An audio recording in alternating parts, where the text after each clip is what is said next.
It's a new day, it's a new week, it's a new video, and I have a new desk.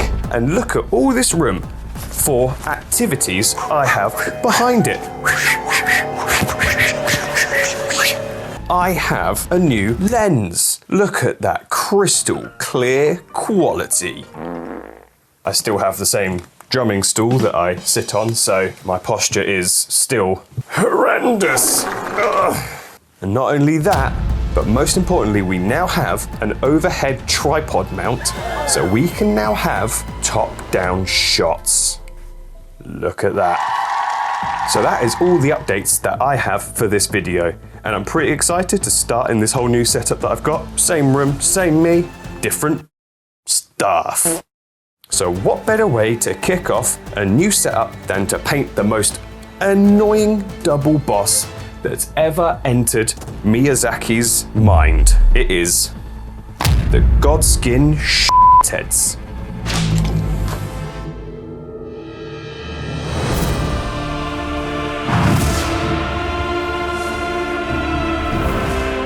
So here they are, the two troublesome Godskin boys, made up of the Godskin Noble, the big chunky boy, and also the Godskin Apostle, which is the lanky, slender man.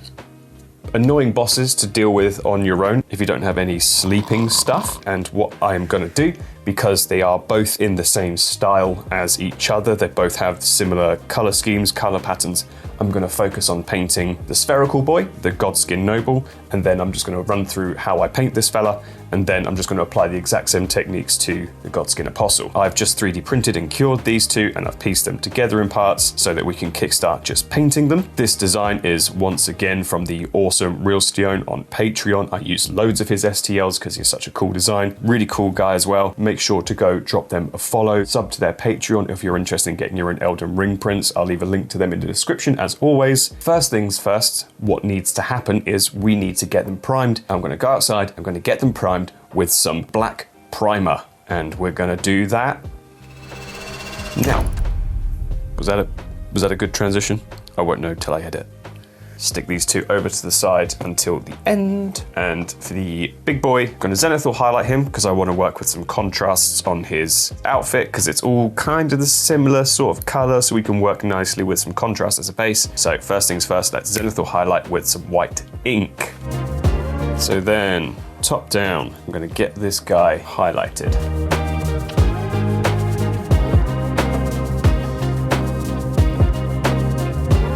There we are, that's how our chap is looking with a Zenithal highlight. Got that nice kind of contrast from the light at the top down to the dark at the bottom. See from underneath how dark it is, and you can see from the top how light it is. Alrighty, we've got our wet palette, we've got our big boy Zenithal highlighted. Now, we're gonna start painting him. It's made out of skin, which is pretty grotesque to be honest. And what I'm gonna do to replicate a sort of dark, similar color is I'm gonna base it with some Skeleton Horde contrast paint, because we will get a pretty good beigey kind of base tone color. It's not like a fleshy kind of tone, it's more of a whitey, beigey sort of thing. And I think contrast will give us a good jumping off point to work with.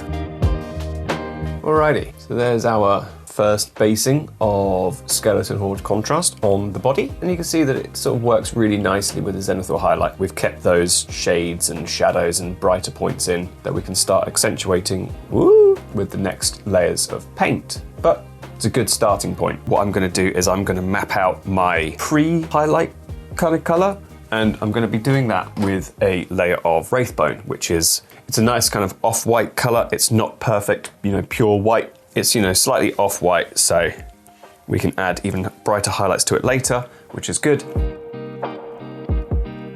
There we are, we've mapped out our pre-highlighted areas with the Wraithbone, and you can see that we've got this stronger contrast now working on the outfit.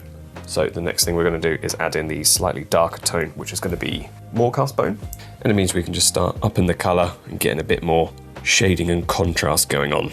Keeping the layers thin, can also just start blending over the top of the Wraithbone as well, so we can start building up these tones and texture. And it's important to keep the paint thin because the darker zenithal highlight part underneath will make sure that this bone colour keeps a lot of the shading through it, so you don't lose too much due to thick paint. And it will take a couple applications of this colour to actually start building out over the zenithal highlight. Better to keep them thin and do multiple layers of paint than to just fart a load on and ruin what you've done. So that's how it's looking with the sort of first base coat of the Wraithbone and Morecastbone together. What I'm going to do is I'm going to apply that to the whole of the model and then blend the two together a bit, and then we'll check back with how it's looking across the whole model. Okay, so it's taken a bit of a while, but I have used those two colours, the Morecastbone and the Wraithbone together, and I have done a coating of both. See, I've used that kind of bony colour with the sort of darkerish kind of tones, and I've kept the Wraithbone on the lighter parts of everything. So what I'm going to do is I'm going to move further down into the colours, and I'm going to add some browns as we start moving into the shadows. So I'm going to use some Mournfang Brown, and then after that I'm going to work in some CATACHAN Flesh, and these will be our shadow colours, and we should start to see some good contrast building. So just into the sort of pockets where we have this Morecastbone, just going to start accentuating the darker tones, getting some concentrated parts of this Mournfang Brown added in. So that's kind of how I've mapped out the Mournfang Brown, like so. So what I'm going to do is I'm just going to make a mid-tone between the Morecastbone and the Mournfang Brown. So a 50-50 mix of Morecastbone and Mournfang Brown, and I'm just going to start working this colour in a bit. And as you can see, all I'm doing is just blending between these colours that I've put together, just to try and make the transitions a little smoother.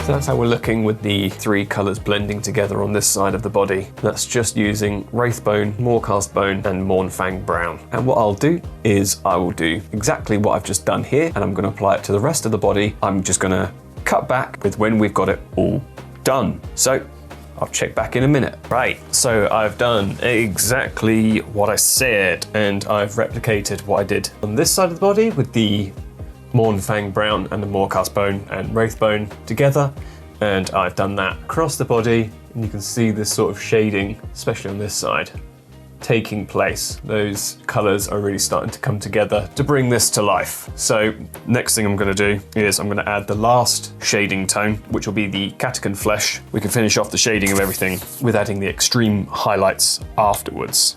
So the CATACHAN Flesh, and I'm just going to tuck it right in the deep parts.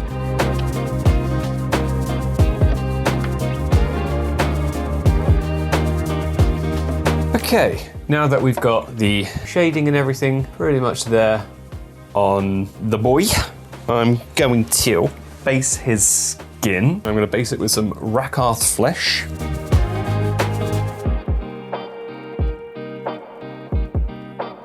Alright, that's the arms done. I'm going to do the same with the tail. So with the tail, arms, hands based with Rakarth Flesh, I'm just going to do the same with the wee face that's on display here. What a horrible looking chap we have on our hands here. So what I want to do next is start detailing in the gold on this. And since I've already spent so much time doing shading and whatnot on this fella, I'm going to want to just use some metallics. So I'm going to use some Retributor armor for the gold detailing. And I'm going to start with the little pendant here. And then this little trinket in the middle here also apparently seems to be gold.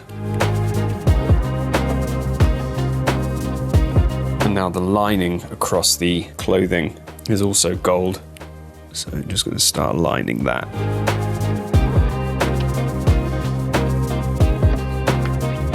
So with those parts done, we've got a lot of the body done at the moment. What we need to do is now, I want to get some extra highlighting going on, because I don't think we have enough of that. I'm going to add some highlighting with some CORAX white.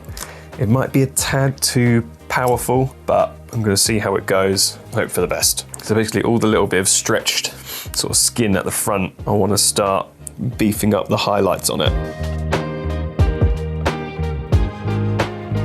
Right, I'm still not overly happy with how the front's looking at the moment. I think it's still looking a bit shoddy. Thinking of doing a very fine black wash. I'm a little bit trepidatious of this just because he is quite a light coloured character. Black wash might be a tad too strong, but I need to do something to make this front look a bit better. I can't tell if I'm making it better or worse. Okay, I've decided to go back over the front with some Wraithbone and more Castbone because I just wasn't happy with how it was coming out. Let's paint his little pendant. And I'm going to paint it with this Nagaroth Knight, beautiful purple shade. I'm going to paint his boots with the CATACHAN flesh.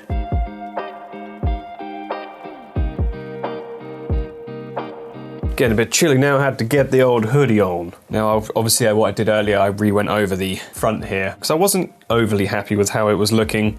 So now we've got another base layer we can work with again. I think I'm going to approach it a different way, and instead of overcomplicating it, which I think I was doing, what I'm going to do instead is I'm going to do some dry brushing on it. And I think I'll dry brush on some Longbeard Grey, which will be our sort of whitish tones. You know, it's quite a textured front, so I think maybe just a really light layer of this Longbeard Grey might do a better job. Yeah, I think I kind of prefer the dry brushing thing on the front there. What I might do, scared of overdoing it again, is again take this Longbeard Grey, and I think I might use it to accentuate some highlights around the body. Yeah, I definitely think that is better.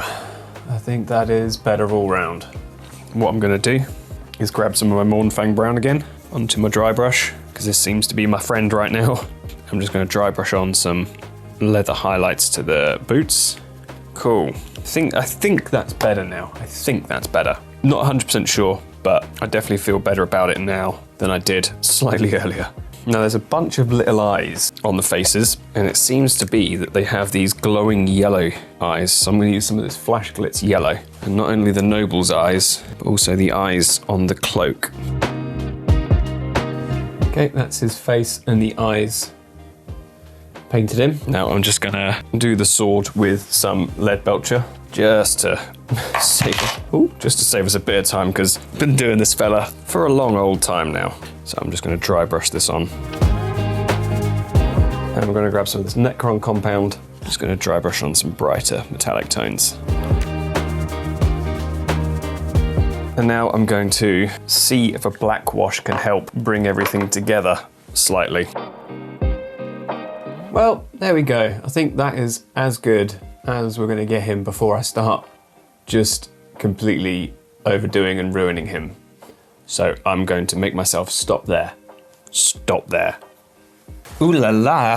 So, finished off the noble, and since I finished him, I then moved on and applied the same techniques to the Godskin Apostle. I did learn from a couple of mistakes that I made with the Godskin Noble, whereby it was taking me a while to do things because I based it with Skeleton Horde contrast paint, which sort of was a bit too thin of a base, and then I moved on to the pre-highlights and everything like that, so it meant that I was adding loads and loads of layers to sort of get over the dark black primer underneath, whereby if I had used maybe a lighter primer like Grey Seer and then used the Skeleton Horde contrast, it would have been much quicker and more efficient, but you know, we live and we learn. But there is the Noble, and I learned from those mistakes. And with the Godskin Apostle, I based with the more cast bone, and then I moved on to doing Wraithbone and all the highlights like that, which made it a lot quicker and it was a lot easier to do this fella, and then I moved on and did all the shading that we can see around him. But there we are. There is the two Godskin Duo boys complete. And with them done, I'm going to do their base, which is what we've done, which we saw earlier. But what I have done is I've glued on some foam rocks, as you can see here. We've got these kind of crushed, cracked rocks going on them, which I think adds a nice bit of character and texture to them, as if they were just going around smashing things around on top of this like nice tiled base that I've got. So I'm not going to go absolutely crazy on this base. Instead, I'm just going to do some nice dry brushing on them just to get some grayish tones on. So I'm going to start off with a layer of this Dawnstone and just some, not fully dry, still leaving a fair bit of paint on so we can get some nice broad applications. Get on the base, get it on the stones. All right, that's the first coating of Dawnstone. I'm going to move up into Longbeard Grey. Same again. Slightly brighter now. And I think to add a little bit more sort of character and depth into it, I might go over it with a sort of brown wash. See if that adds a little bit of depth and texture to it, because it's a little flat at the moment. So this is sort of a light brown wash using the Mournfang brown. And I might do the same with some darker brown, maybe using some RHINOX hide, just so it's not grey and white, you know? We're building up a little bit of colour. Okay, starting to build up some colour and texture. I'm just going to get a wash of black in there, just to start seeping into areas. And I'm just going to start getting some white, whilst it's still a little wet with the washes. Just going to kind of edge highlight around these tiles, and whilst it's still wet, a bit of the paint will sort of like merge and seep into the other washes, which should hopefully make it look a bit more natural. Okay, there's our base. Looking pretty basey. Pretty basey. So, last thing to do, I guess, is glue these suckers on. So I suppose you could go, I did mark this out cleverly. How did I do it? Yikes. Yikes. Yeah, I quite like that.